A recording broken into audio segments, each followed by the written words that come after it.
em pelo menos 2 dias, quinta e sexta-feira passada, da semana passada. Essas buscas aconteceram em áreas de mata e também em rios. E até esse momento o Corpo de Bombeiros não foi acionado. As buscas são feitas por policiais da Polícia Civil. Essas buscas acontecem em meio àquela investigação sobre os dados dos celulares apreendidos e também do celular que foi encontrado ali na região do mini-mercado da família Aguiar, que pertence a Silvana. A Silvana sumiu no dia 24 de janeiro e os pais dela no dia 25. E a polícia investiga 3 crimes. Aliás, 4 crimes.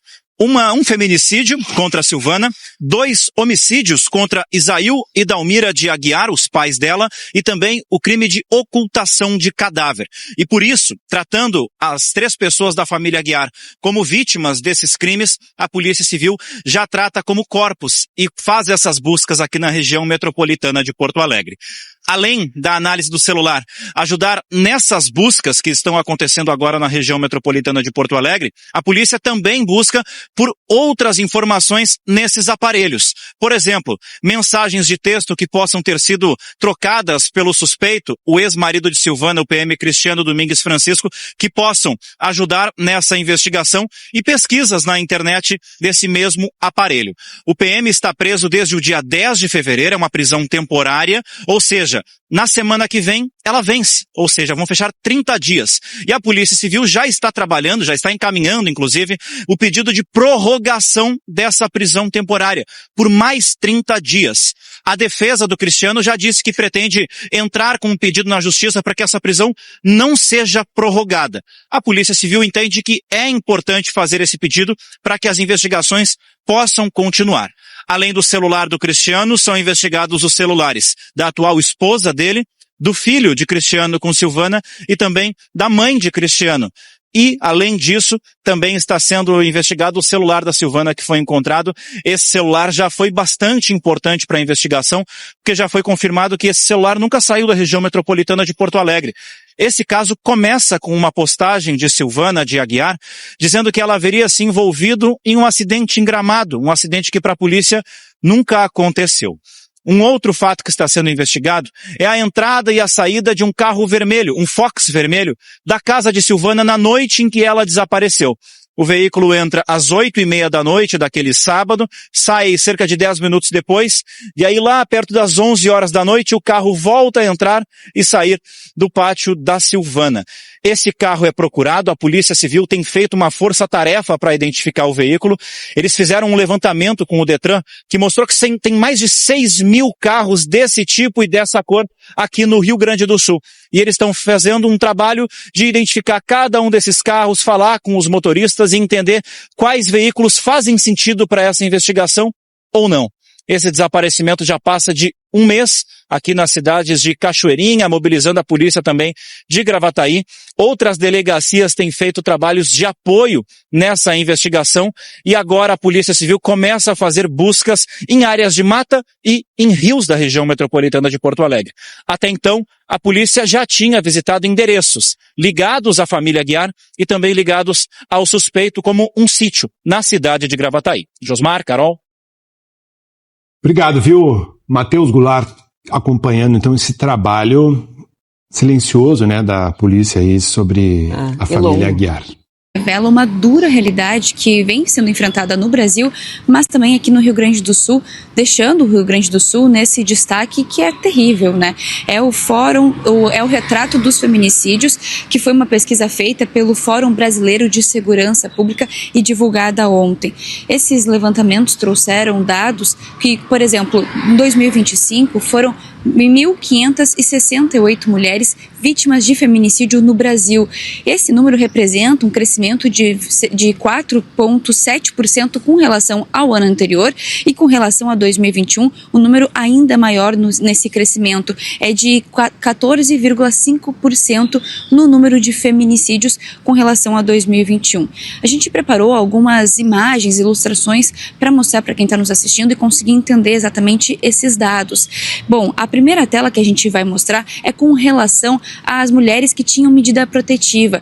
Dessas mulheres que foram vítimas de feminicídio nesse meio tempo, de 2021 até agora, no Brasil, cerca de 13,1% das mulheres tinham a medida protetiva. No Rio Grande do Sul, são 12,5% das mulheres vítimas que tinham essas medidas protetivas. Os casos que ocorreram no Brasil, do Rio Grande do Sul, no país, o Rio Grande do Sul foi o estado em que mais teve feminicídios de 2021 a 2025. A gente também tem essa tela para mostrar. O Rio Grande do Sul teve nesse período 444 casos de feminicídio. Já o Paraná ficou em segundo lugar com 429 e Santa Catarina com 272 casos de feminicídio. E onde esses feminicídios mais acontecem aqui dentro do Rio Grande do Sul? Esse levantamento também trouxe esse dado para mostrar. Segundo o levantamento, esses feminicídios, a maior parte acontece em cidades pequenas, que são cidades aí com cerca de 100 mil habitantes, de até 100 mil habitantes.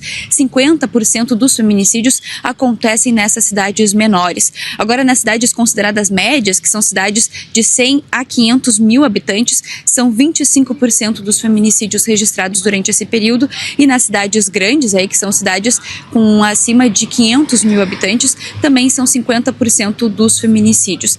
Além disso, essa pesquisa também revela que a faixa etária das vítimas da violência desses feminicídios são mulheres entre 30 a 49 anos que acabaram vivendo essa triste realidade que a gente enfrenta no Brasil e também no Rio Grande do Sul dos feminicídios, né? E esse levantamento também demonstrou aquilo que a gente já sabe, mas agora trouxe de fato com dados. Mostrou que a maioria dos casos de feminicídios são cometidos, os crimes são cometidos por quem está dentro de casa, na sua principal maioria, né? Na sua maioria, pelos companheiros dessas mulheres.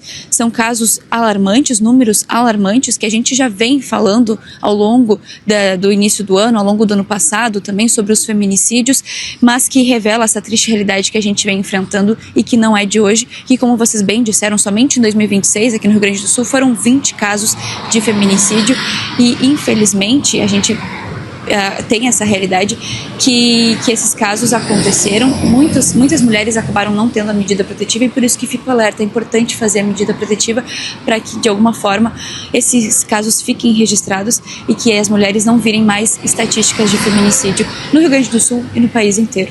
Volto com vocês. A Justiça de Jaboticabal converteu para a preventiva a prisão de pai e filho que confessaram a morte de uma mulher e 3 crianças. O ginásio de esportes de Jaboticabal foi o local escolhido para a despedida.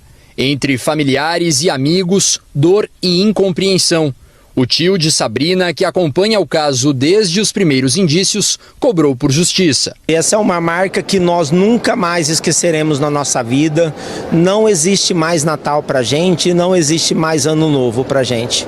Justiça, justiça. Eu peço que todas as mulheres que se sentirem ameaçadas por homens, mesmo crianças, mesmo que seja verbalmente, fisicamente, denunciem, não fiquem caladas. Os enterros aconteceram no cemitério municipal. Milton Gonçalves e o filho Leonardo Gonçalves confessaram os assassinatos de Sabrina de Almeida Lima e dos 3 filhos dela. Agora, a motivação dos crimes é investigada. Na versão dos suspeitos, Sabrina e Milton teriam se envolvido em uma briga, mas a polícia não descarta a possibilidade de uma ação planejada. Denilson era amigo de Leonardo e conta que na noite das mortes ele enviou mensagens se queixando de Sabrina. No primeiro registro, Leonardo alegou que ela estaria falando mal da família dele. E aí, filho, como é que você tá? Diz que a Sabrina estragou meu dia hoje, sem maldade. Só foi a mulher começar a beber pra falar um monte de bosta. Do nada começou a falar mal de mim, mal da minha irmã, mal do meu pai. Falando que os filhos dela era isso, era aquilo, e os filhos do meu pai colocou nós lá embaixo. Em outro trecho, Leonardo dá a entender que o pai estaria sofrendo. O Mirko tá falando que tá aguentando, mas só fala, velho. Gosta de sofrer na unha de mulher. Rapaz, você vê tudo na tremedeira aqui, tanto nervoso que passa, velho. E essa praga dessa mulher não quer voltar pra casa da avó, que brigou com a velha. Diante das confissões, Denilson acredita que os áudios podem ter sido gravados já depois das mortes. Porque depois que ele me mandou mensagem de tudo isso, ainda perguntou, mas e a Sabrina, essas coisas? Ah, já tinha sumido, já, ele falou. Já sumiu, já foi embora. E não tocou mais no assunto. Ele afirma que pai e filho eram violentos. O pai dando um exemplo pro filho maltratar a mãe, bater na mãe. Isso nunca foi correto. Eu sempre falei para ele, mas nunca ninguém me deu ouvido lá. Ainda de acordo com os investigadores, ao confessar os assassinatos de Sabrina e das crianças, Milton e Leonardo admitiram que no ano passado mataram uma outra mulher. Ela também teria sido enterrada nos arredores da fazenda. As buscas pelo corpo já começaram. Jéssica Fernanda Riso tinha 33 anos e desapareceu em agosto de 2024. Ela era namorada de Milton. A família dela afirmou que ele nunca demonstrou qualquer suspeita. Ele acabou com tudo. A gente não tá nem sabendo como que vai lidar com a situação, como que vai falar pro Joaquim isso, porque o Joaquim até hoje chama pela mãe. A gente tinha esperança dela estar viva. E hoje, depois dessa notícia ontem, para nós acabou tudo. Nós não conseguimos localizar a defesa de Milton e Leonardo Gonçalves.